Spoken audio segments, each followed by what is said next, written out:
कबीर जी का ये अगम्मी श्लोक जिस विच भगत जी अपने अनुभव के आधार पर कह रहे ने, मनुख एक बीज है।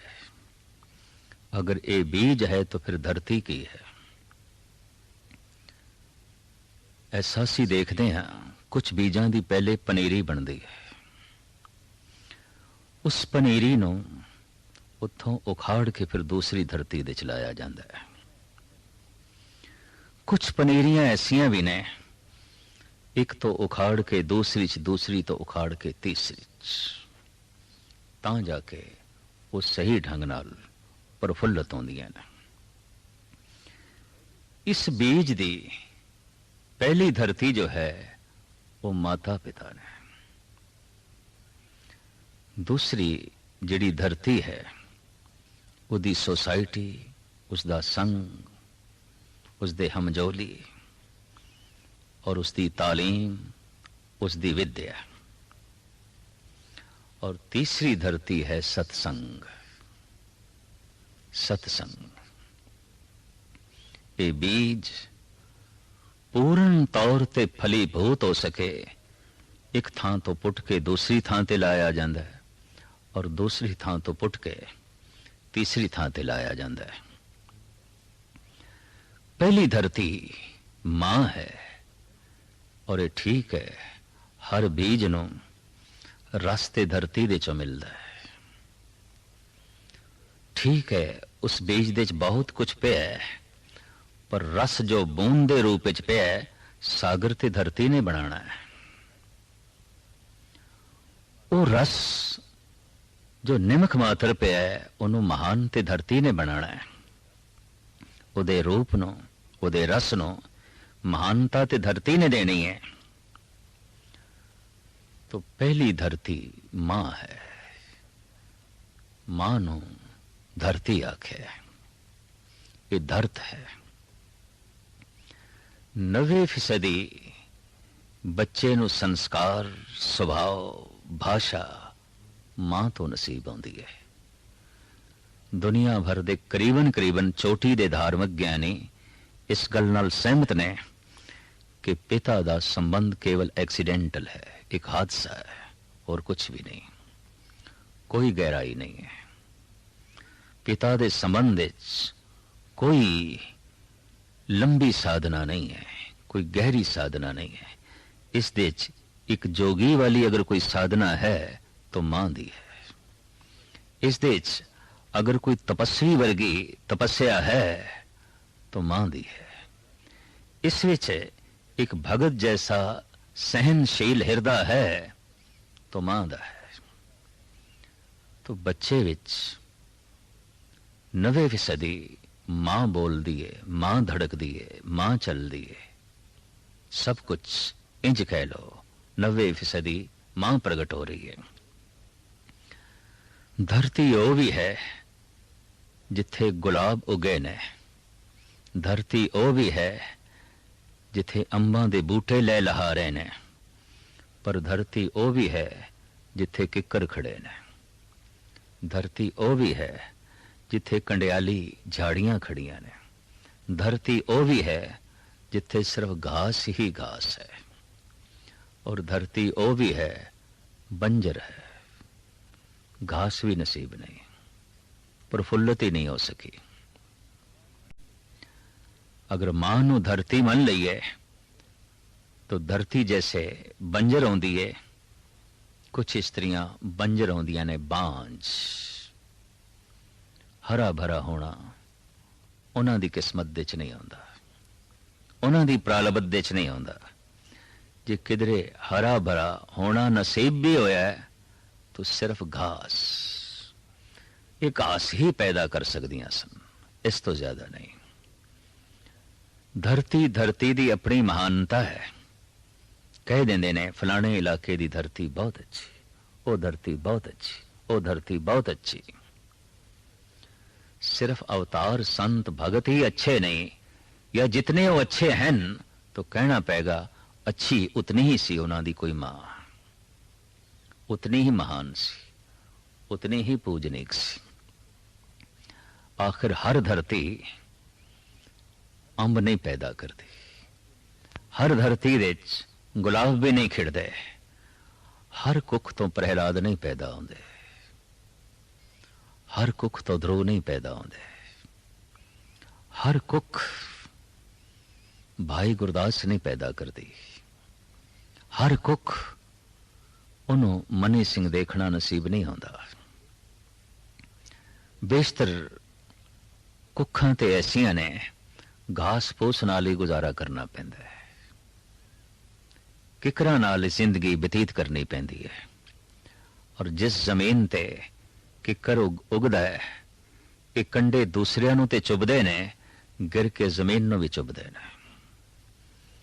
जमीन भी इन्हां कंडियां दी चोभ तो बचदी नहीं, चुभदे ने दूसरियां नूं, ये कंडे चुभदे ने ये जमीन नूं भी।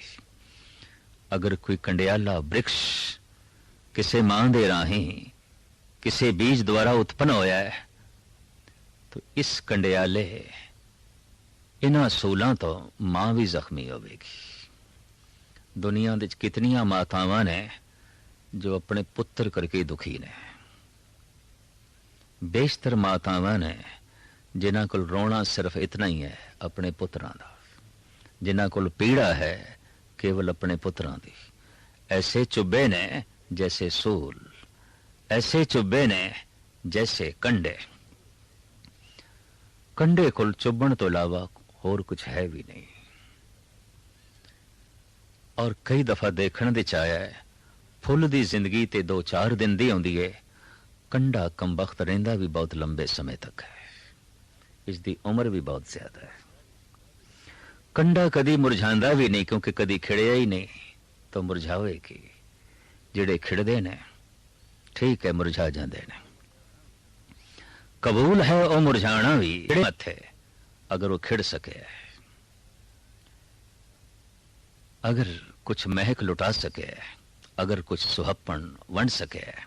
खिड़िया ही नहीं कंडा, कदी मुरझाएगा कि कोई सुगंध ही विकसित नहीं हुई तो इस दे कुमलाहट किथे। तो बेशतर धरतियां इन्हां कंडियां तो औखियां देखियां गईयां ने। बेशतर मावां अपनी औलाद करके ही रोंदियां देखियां गईयां। पीड़ा उन्हां कोल है अपने ही कंडियां दी, जिन्हां नूं उन्होंने अपनी कुख तो जन्म दिता है, कंडियां नूं ही जन्म दिता है।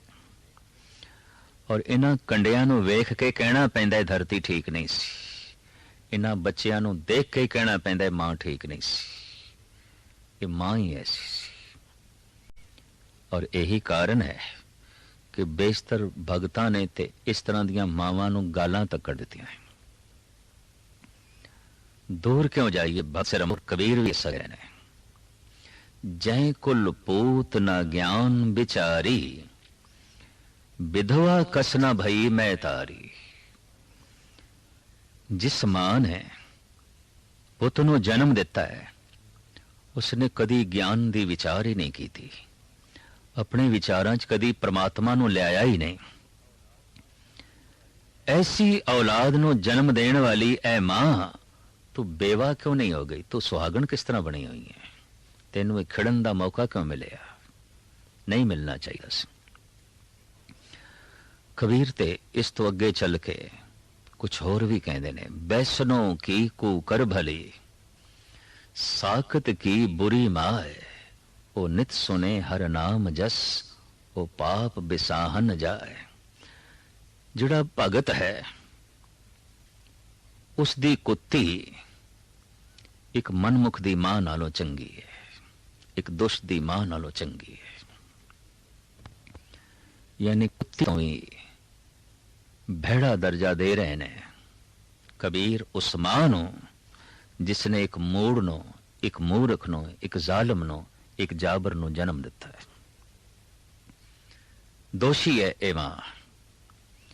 और इसे तरीके नाल असीं देखते हैं प्राचीन ग्रंथां दे वाक मिलते ने, जननी जने ता भगत जन, कह दाता कह सूर, ए जननी ए मां तू अपने आप नूं ऐसा बना तेरी कुख तो कोई प्रहलाद पैदा होवे, कोई सूरबीर पैदा होवे, कोई तपीश्वर ज्ञानी ध्यानी पैदा होवे। इसका मतलब है धरती ऐसा कर सकती है। ये धरती अपना सुधार कर सकती है, मां ऐसा कर सकती है। जननी जने ता भगत जन, कह दाता कै सूर, नहीं ता जननी बांझ रहे, काहे गवावे नूर। जननी दी वासना दे नाल किधरे प्रार्थना जुड़ जाए, जननी दे शरीरक रस दे नाल किधरे अध्यात्मक रस जुड़ जाए,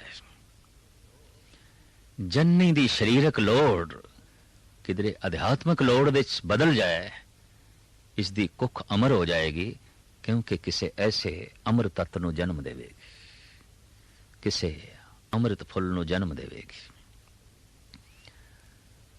कबीर ते दुनिया दे होर विद्वानां दे नाल नाल धन गुरु रामदास जी महाराज भी ऐसी मां नूं बख्शण नूं तैयार नहीं जिसने दुष्ट नूं जन्म दिता है, जिसने अपने आप नूं सवारिया नहीं, वो सवरी हुई औलाद नहीं पैदा कर सकती, जिसने अपनी गोद नूं शिंगारिया नहीं, वो किसी महान आत्मा नूं जन्म नहीं दे सकती। तो धन गुरु रामदास जी महाराज फरमान करते ने, जिन हर हिरदे नाम न बस्यो, तिन मात की जे हर बांजा, तिन सुंजी दे फिरे बिन नावे, ओए खप खप मोहे करांजा। ऐ जननी तू बांझ रह जांदी ते चंगा सी, बंजर रह जांदी ते चंगा सी। इन्हां कंडियाले बूटियां दे पैदा करन नालों बेहतर सी तू कुछ भी ना पैदा कर सकदी, तू बांझ रह जांदी, तू बंजर रह जांदी। गुरु नानक दे चौथे स्वरूप धन गुरु रामदास जी महाराज दे ए वाक।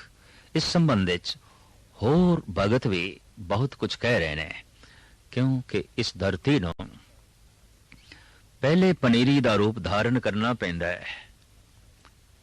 माता धरत तो भाव ओ धरती जो मां है,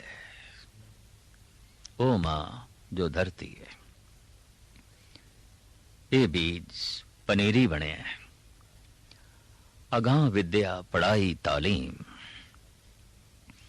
अगर ये भी गलत है, ये भी सही नहीं, ये धरती भी ठीक नहीं मिली।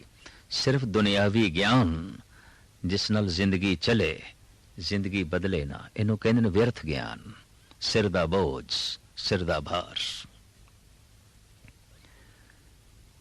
उस्ताद ज़ौक़ कहंदे ने, इल्म के जहूल से बेहतर है जहूल का इल्म, ज्ञान दी मूर्खता नालों बेहतर है मूर्खता दा ज्ञान।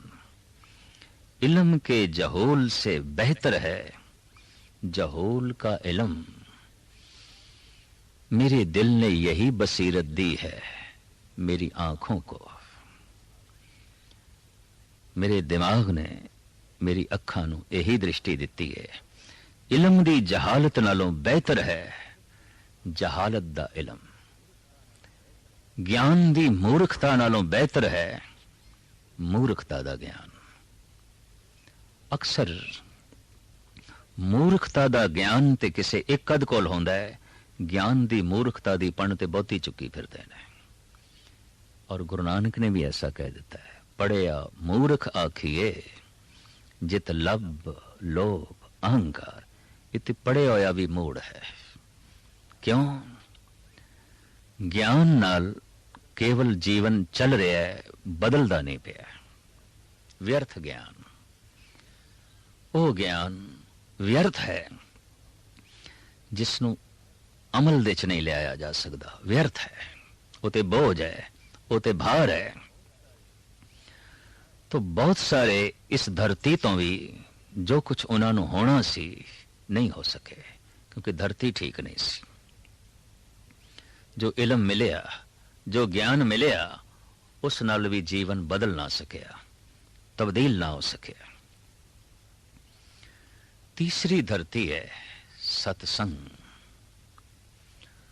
कई दफा ऐसा भी हो जाता है कि किसी स्त्री का श्रृंगार देवी जैसा है, पर देवी जैसे श्रृंगार विच छुपी हुई वेसवा है। अगर एक सवरी हुई सुहागण, एक सवरी हुई वेसवा, दोवें सामने बैठिया ने, तो करीबन करीबन शिंगार ते यकसां है। एक ओपरे बंदे नूं पहचान करनी औखी हो जाएगी। बिंदी दोवां दे मत्थियां ते है, सिंदूर दोहां दे मांग दे च है, सड़े होए केस दोहां दे ने, शिंगारिया होया बदन दोहां दा है। ये किस तरह फैसला करिए सुहागण कौन है और वेसवा कौन है?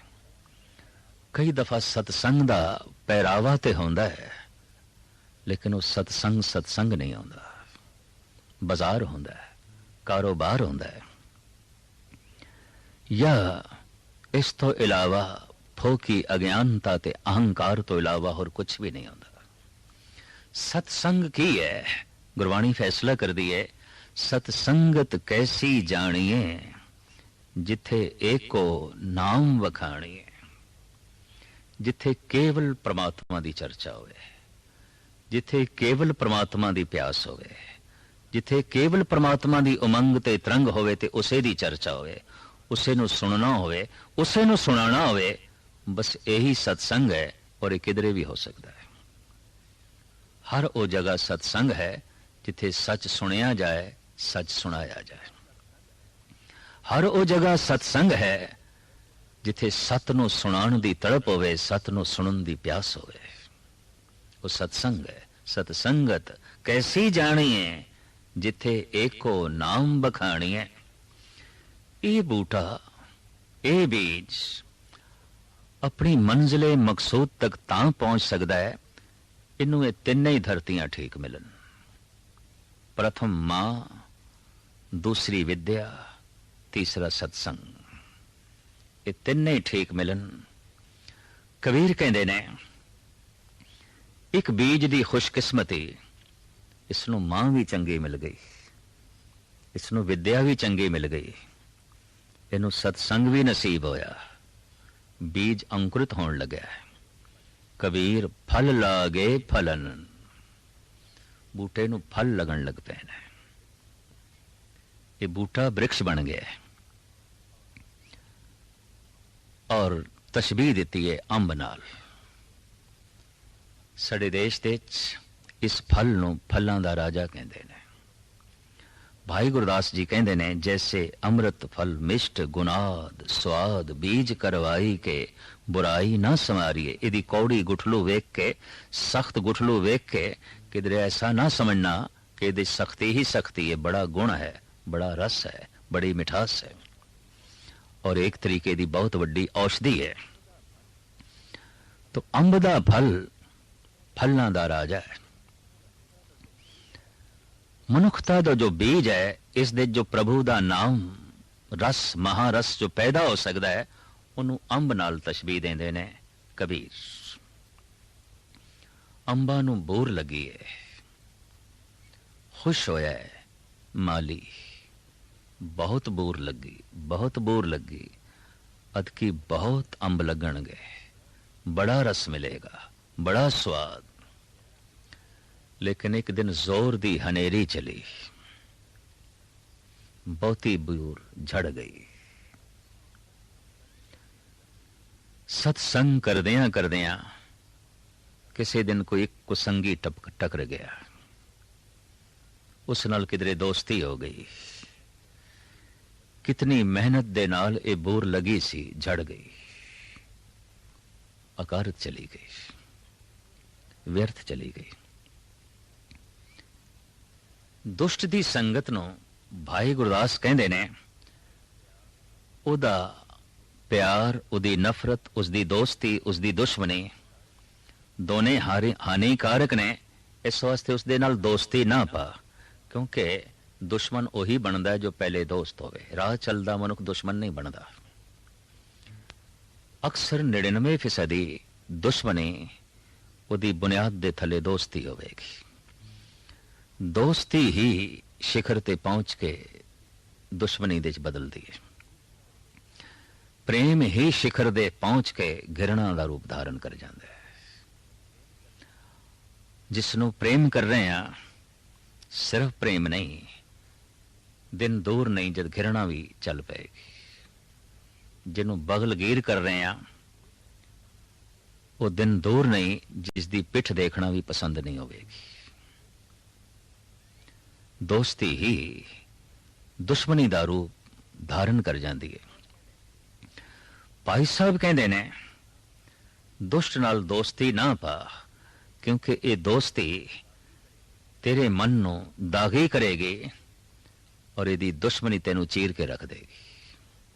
तशबीह बड़ी सोहनी दिती है। कोयला शीतल कर करत ही श्याम गहे, तपत स्पर्श पुन दगद करत है। ठंडे कोले जे तू अपनी झोली दे च पा लवें, झोली दागी हो जाएगी, कालख नाल भर जाएगी।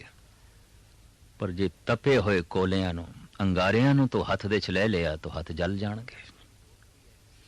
दुष्ट दी दोस्ती ऐसी है जैसे ठंडे कोलियां नू तू अपनी झोली च पा ले, और उसकी दुश्मनी ऐसी है जैसे बखदे हुए अंगारे तेरे हाथ दे च आ गए। कूकर के चाटत कलेवरे लागे छोत, काटत शरीर पीर धीर ना धरत है। कुसंगी दी दोस्ती ऐसे है जैसे कुत्ता चट रहे है, और उसकी दुश्मनी ऐसी है जैसे कुत्ते ने कट खादा है। इदा चटना अपवित्र करेगा, इदा कटना जख्मी करेगा। तीसरा उदाहरण, फूटत ज्यों गागर परत पाहन, पर पाहन परत पुन गागर हरत है। मिट्टी दा घड़ा हथों छुट के पत्थर ते गिर जाए, कड़ा टूट जाएगा, पर पत्थर हथों टूट के घड़े ते गिर जाए तां भी घड़े नहीं टूटना है।